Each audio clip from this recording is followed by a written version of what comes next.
Halo rekan-rekan, berikut adalah presentasi hasil dari penelitian kami di lapangan mengenai sumber daya manusia untuk mata pelajaran karakter building Pancasila. Sebelumnya, perkenalkan saya Nia Kristina dari Industrial Engineering, program belajar BINUS Online University tahun 2025. Adapun materi yang kami angkat untuk mata pelajaran kali ini adalah tentang pengaruh besaran pendapatan terhadap pola hidup sehat terkait SDG kehidupan sehat sejahtera. Latar belakang yang membuat kami untuk mengambil penelitian ini adalah kesehatan dan pendapatan. Yang dimana dapat saya jelaskan di sini adalah kesehatan merupakan aspek fundamental dalam kehidupan manusia dan menjadi salah satu prioritas global sebagaimana diatur dalam tujuan Sustainable Development Goals atau SDGs yang sudah saya jelaskan di atas tadi. Poin ketiga yaitu kehidupan sehat dan sejahtera. Pada penerapannya, salah satu faktor yang mempengaruhi keberhasilan pencapaian tujuan tersebut adalah besaran pendapatan individu atau keluarga yang berperan penting dalam memenuhi pola hidup sehat di masyarakat. Pendapatan berfungsi sebagai akses terhadap berbagai kebutuhan dasar yang mempengaruhi kualitas hidup sehat seperti makanan bergizi, lingkungan tempat tinggal, serta pelayanan kesehatan. Individu dengan pendapatan yang memadai memiliki kemungkinan lebih besar untuk mempengaruhi dan memenuhi kebutuhan tersebut dibanding individu dengan pendapatan yang rendah, yang seringkali menghadapi keterbatasan akses terhadap sumber daya hidup sehat. Ketimbangan ini berpotensi meningkatkan angka masalah kesehatan seperti malnutrisi, penyakit kronis, keterbatasan dalam mendapatkan perawatan medis.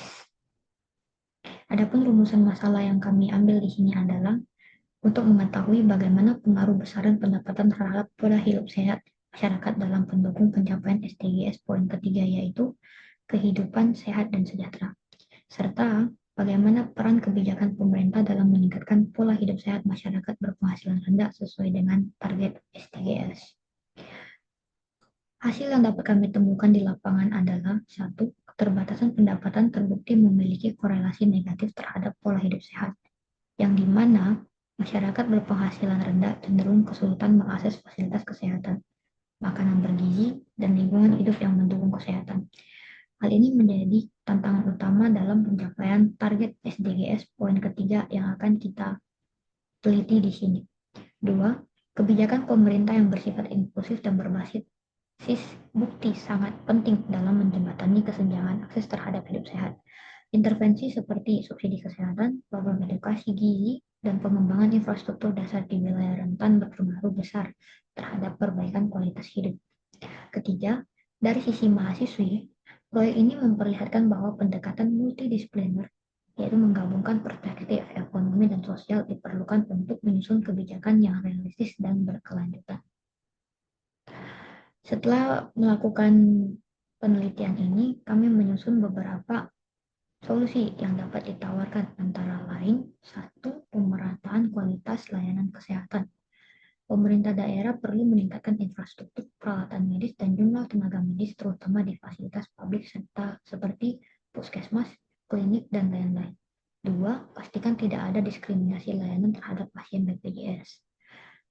Untuk hal ini, evaluasi dan optimalisasi program sosial perlu dilakukan. Kemudian, program makanan bergizi dan jaminan sosial harus berdasarkan data yang akurat dan survei menyeluruh agar tepat sasaran dan efisien seperti program pemerintah yang baru ini gencar dibicarakan.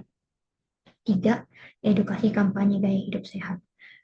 Pemerintah, sekolah, dan media massa sebaiknya gencar mengedukasi masyarakat tentang pentingnya pola hidup sehat. Tidak harus mahal, tetapi harus konsisten. Empat, pendampingan ekonomi masyarakat. Diperlukan kebijakan yang membantu meningkatkan daya beli masyarakat agar mereka bisa memenuhi kebutuhan dasar kesehatan, terutama di daerah yang berpendapatan rendah seperti di daerah saya tadi. Berdasarkan semua yang sudah kami lakukan, baik penelitian maupun wawancara, berikut adalah refleksi pribadi yang dapat saya ceritakan setelah melakukan wawancara kepada narasumber saya. Berdasarkan paparan narasumber, untuk rata-rata pendapatan Kabupaten Mempel, Kota Pontianak, Provinsi Kalimantan Barat adalah 2,8 sampai dengan 3 juta. Menurut beliau saat itu, pendapatan ideal di daerah ini untuk memenuhi kehidupan yang layak adalah sekitar 5 sampai 10 juta. Namun untuk beliau pribadi, penghasilan setiap bulan yang ia peroleh sudah cukup, dalam artian pengeluaran dan pendapatan berjalan dengan seimbang. Secara pribadi, beliau merekomendasikan program pemerintah yang sedang berjalan tentang kesehatan, yaitu BPJS Kesehatan, untuk mengakses layanan kesehatan di daerah.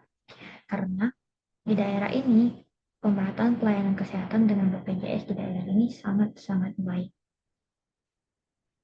Baik, itu yang dapat saya sampaikan untuk presentasi kali ini. Terima kasih atas perhatiannya. Jika ada kekurangan dan kesalahan dalam berbicara, saya mohon maaf.